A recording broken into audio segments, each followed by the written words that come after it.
চাঁদবিহীন মেঘহীন আধারে আসমানটা মাথার উপরে, জমিন সবুজ শীতল ঘাস, চারিদিকে অহরহ ফুলের লালিত্য। বাগানে দাঁড়িয়ে বাল্বের সাদা আলোতে নিজের গম্ভীর মুখ প্রদর্শন করে মোস্তফা সাহেব থমথমে গলায় ছেলের উদ্দেশ্যে বলেন, বাবা আমার, বসুন একটুখানি, সুখ দুঃখের আলাপ করি। তার কাঠিন্যতা তন্ময় দেখল না, অবুঝের মতন শুধু মাথা দোলালো। একজন ভদ্রসভ্য সন্তানের ন্যায় পার্শ্ববর্তী চেয়ারে বসল, নয়ন যুগলের দৃষ্টি অদূরে নিক্ষেপ করা। ছেলের মুখপানে কড়া দৃষ্টি ফেলে মোস্তফা সাহেব অসন্তোষ গলায় শুধালেন, কিছু বলার নেই।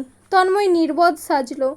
বাবার চোখে চোখ রেখে অপরিপক্ক নাটকীয়তার ভান ধরে বলল, মস্তিষ্ক আমার অসচল না হলে যতটুকু মনে আছে আমি তোমাকে ডেকে আনিনি, বরঞ্চ তুমি আমায় ইশারায় ডেকে এনেছো। কি বলবে বলো, কাজ আছে। মোস্তফা সাহেব মুখে গাম্ভীর্যতা লেপ্টে বললেন, কাজ কি? ব্যাগপত্র গুছিয়ে চট্টগ্রাম যাওয়া? তন্ময় অবলীলায় বলল, নাকি চট্টগ্রাম না গিয়ে কক্সবাজার যাব, সেখান থেকে না হয় সেন্ট মার্টিন। মোস্তফা সাহেবের বুকের ভেতরটা ধড়ফড় করে উঠল।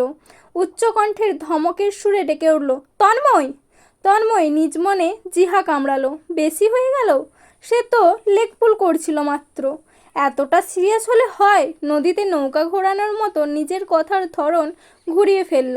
সেদিন অনিকেত আঙ্কেলের সাথে দেখা হলো, দেখে বোঝার উপায় নেই ভদ্রলোক 50-এর ঘর পেরিয়েছেন বয়সে, এখনও ইয়াং। মায়ের কথা জিজ্ঞাসা করলো, এখনকার ছবিও দেখতে চাইলো। চোখ মুখে তার স্নেহ লুকিয়েছিল। আহারে বেচারা!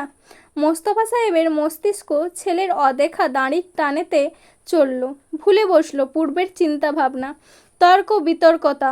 তন্ময় যে নদীতে নিল, সেই নদীতেই ডুবে হাপুস হুপুস করে শুধালেন, তুমি দেখিয়েছিলে ছবি? খবরদার আমার স্ত্রীর ছবি ওই শয়তানটাকে দেখাবে না। আমি নাকি দেখিয়েছো? নাম্বার টাম্বার চেয়েছিল নাকি?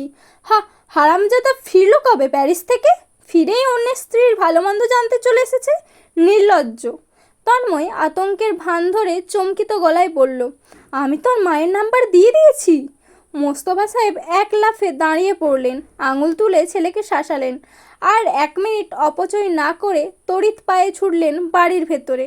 বাগানে বসে থাকা তন্ময়ের কর্ণে প্রবেশ করছে তার উচ্চকণ্ঠ, জাবেদা, তোমার ফোনটা কই? দেখি ওটা, আমাকে এক্ষুনি দাও।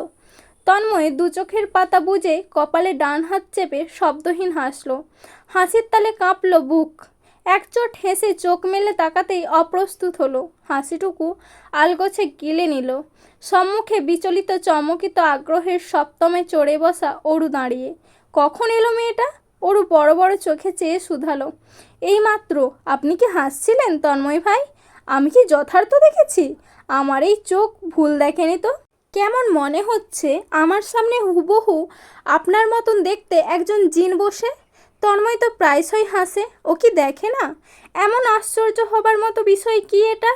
অরুর প্রশ্নের সামনে আর ওর মুখের হাবভাব দেখে তন্ময়ের এ যাত্রায়ও হাসি পেল, তবে হাসলো না। নির্বিকার ভঙ্গিতে বলল, আমি জিন?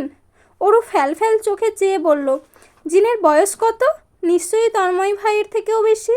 তন্ময় ভাইয়েরই তো 30। তন্ময় আশ্চর্য হলো, মুহূর্তে ভয়ঙ্কর চটে গেল। গমগমে গলায় বলল, 30? এক চড় মেরে দাঁত ফেলে দেবো। আমার 28, তুই 30 কোথা থেকে জানলি? অরু সাদা ফকফকে দাঁত দেখিয়ে হেসে বলল, মাত্র 2 বছরের ব্যবধান, ওই একই ব্যাপার দাঁড়ালো না? তন্ময় স্তম্ভিত না হয়ে পারল না। আশ্চর্য! সাধারণ বিষয়ে হাস্যোজ্জ্বল তন্ময় যে ক্ষেপে উঠবে তা কি অরু জানতো? সে ধীরে সুস্থে পিছু সেটে যাচ্ছে। কয়েক কদম যেই খুঁড়ে দৌড় লাগালো। তন্ময় পিছু হতে চেঁচালো, এই তুই দাঁড়া! কে শোনে কার কথা? অন্যদিকে বাবাকে নাকানি চোবানি খাইয়ে তৃপ্তিতে আনন্দে থাকা তন্ময়ের আনন্দ আর রইল না।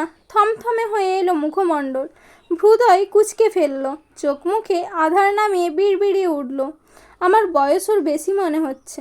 মাত্র 88 তো, এর থেকে ভালো বয়স হতেই পারে না। পরদিন অরু কই মাছের মতন ধরপড়িয়ে তার সম্মুখে ঘুরে ফিরে বেড়ালো। এতে তন্ময় নির্বিকার হয়ে রইল, চোখ তুলে অগোচরেও তাকালো না। গতকাল রাতে ওর বলা কথাটুকু এখনো তার হৃদয়ে গেঁথে আছে। এভাবেই বয়সের ব্যবধান তার গলায় কাঁটা হয়ে বিঁধে থাকে। অপরদিকে তারা দুদিনের জন্য বেরোবে মাত্র, তাও কাজের সূত্রে। তবে মহারানী ভিক্টোরিয়ার লাগেজ দেখে তা বোঝবার উপায় নেই। এই লাগেজ দুদিনের বলে মনে হলো না, মনে হচ্ছে ও লম্বা ট্যুর দিতে যাচ্ছে। না হলে এত ভারী লাগবে কেন? লাগেজ গাড়িতে তুলতে নিয়ে তন্ময় আশ্চর্য না হয়ে পারল না। ওর দুহাতে লাঞ্চ বক্স, সুন্দরভাবে প্যাকড করা। জাবেদা বেগম, সুমিতা বেগম বেশ ভোরে উঠে কয়েক ধরনের রান্নাবান্না করেছেন, সেসবই দু বাচ্চার জন্য দিয়ে দিয়েছেন। খিদে পেলে যেন চটপট খেয়ে নিতে পারে। কোনো রকমে হাত নাড়িয়ে বিদায় জানিয়ে তড়িৎ অরু গাড়িতে উঠে বসলো। তার উতলতা দেখে হাসলো সাবিহা আর রুবি। দীপ্ত আফসোস সুরে জানালো, আমিও যেতে চাচ্ছি। মুক্তি বেগম কান টেনে ধরেন ছেলের, নিজের সঙ্গে নিতে নিতে বলেন, স্কুল যাবে কে? মোস্তফা সাহেবের চোখ মুখ চূড়ান্ত গম্ভীর। এতে উদাসীন তন্ময়, হাবভাব একই তার। সে আলগোছে বাবার উঁচু নাকের ডগা দিয়ে হেঁটে গিয়ে গাড়িতে উঠে বসে। মোস্তফা সাহেব মনে মনে তিরস্কার করেন নিজেকে। তিনি দিব্যি বুঝে ফেলেছেন ছেলে তাকে সুকৌশলে গতকাল বোকা বানিয়েছে। তার সফট স্পটের ফায়দা তুলেছে বাটপারের মতো। তার ছেলেটা এমন কিভাবে হয়ে গেল? আশ্চর্য। অরু স্টোরিও ছাড়লো। একটি বাংলা গান চলছে, মেঘের নৌকা তুমি। গানের সঙ্গে তালে তাল মালিয়ে গুনগুনিয়ে সুর তুলে গান গাইছে। জানালার কাচ নামানো। এ গাড়িতে থাকলে কখনো কাঁচ তুলে রাখা যায় না। তন্ময় বৃথা চেষ্টাটুকু করল না তোলার। গাড়ি চালানোতে মনোযোগী হলো। সূর্যের সোনালি রশ্মি ক্ষণে ক্ষণে এসে ভিড়ছে ভেতরে, তীক্ষ্ণ ভঙ্গিতে চোখে লাগছে। ডান হাতে স্টিয়ারিং কন্ট্রোলে রেখে বাম হাতে প্রাইভেট স্পেস হতে সানগ্লাসটা বের করে নিল। সেটি পরে ফেলল অবলীলায়। খেয়াল করলো অরুও নিজের হাত ব্যাগ থেকে সানগ্লাস বের করলো। সেটিকে বেশ সময় ধরে সযত্নে মুছে পরে নিল। পরে দুবার আড়ালে আবডালে চাইল। তার দিব্যি না তাকিয়েও তন্ময় অনুভব করলো, এভাবে তো সে অ্যাক্সিডেন্ট করে বসবে।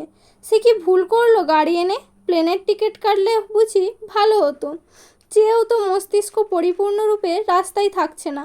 মস্তিষ্কের অর্ধেক পার্শ্ববর্তী সিটে বসা অরুতে, আর অর্ধেক রাস্তাতে। এরপর অ্যাক্সিডেন্ট করে রু থাকবে আর অরুতে, আর শরীর রাস্তাতে। নিজের তিরস্কার করে ধ্যানমগ্ন হলো গাড়ি চালাতে। কিন্তু তাকে মনোযোগী হতে দিলে তো? অরু তার কনসেন্ট্রেশনে বুড়ো আঙুল দেখিয়ে হাস্যোজ্জ্বল কণ্ঠে বলল, তন্ময় ভাই, সুমন আঙ্কেল এলো না যে? তিনি যাবেন না? আপনার প্রত্যেক বিজনেস ট্যুরে উনি সঙ্গে যান দেখতাম। তন্ময় মুখে কুলুপ এঁটে থাকলো। এখন সে তো আর নির্লজ্জের মতন মুখ ফুটে বলতে পারবে না, তুই সঙ্গে যাবি বলে সুমনকে পাঠিয়ে দিয়েছি রাতেই। ওরও দমল না, প্রবল আগ্রহে ফের শুধালো। তন্ময় ভ্রুদয় কুঁচকে এ যাত্রায় বলল, আগে চলে গেছে, কাজ ছিল ওখানে। ওরও আফসোস সুরে বলল, সঙ্গে গেলে মজা হতো। তন্ময় বিরক্ত হলে বটে। কি মজা হতো? বারে গল্প গুজব হতো, হাসি ঠাট্টা হতো। আঙ্কেল ভারী মজার মানুষ, আমার তাকে বেশ লাগে। তন্ময় নিজ মনে আওড়ালো, আর আমি আমি কি মজার মানুষ নই? তন্ময়ের কণ্ঠে অসন্তুষ্টি ঝরে ঝরে পড়ছে। তাহলে বাসায় দিয়ে আসি, যাওয়ার প্রয়োজন নেই?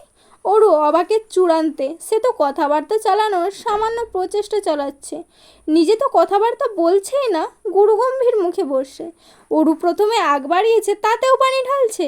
ভেঙচি কেটে অরু অন্য পাশে ফিরে রইল। কথাই বলবে না সে আর। তবে সেই প্রতিজ্ঞা বেশিক্ষণ টিকল না। ক্ষণিকের মধ্যেই পুনরায় মাথা ঘুরিয়ে অনর্গল কথা বলে চলল।